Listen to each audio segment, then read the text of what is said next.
Assalamualaikum warahmatullahi ta'ala wabarakatuh. Bismillahirrahmanirrahim. Ako po ay babasa ng hadith tungkol sa bid'a. At saka bibigyan po natin siya ng mga dalil.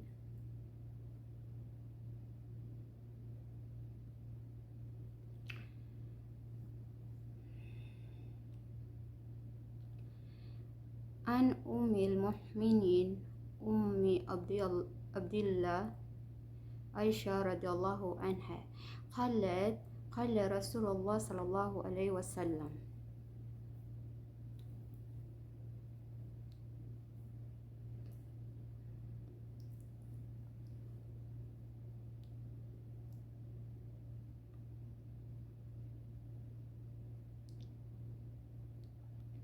Man ahdatha fi amrina hadha ma laysa minhu fahuwa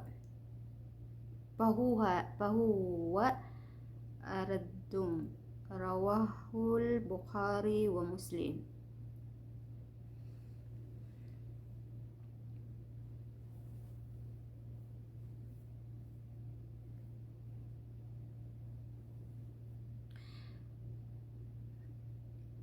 Kahulugan ng hadith na binasa ko ayon sa ina ng mga mananampalataya na si Abdullah Aisha, kalugdan siya ni Allah, na nagsabing winika ng sugo ni Allah sallallahu alaihi wasallam, sino man ang magdagdag ng bago sa aming utos, bagong pamamaraan na hindi kasama sa aming utos o pamamaraan, ito ay hindi katanggap-tanggap, inulat ni Bukhari at Muslim.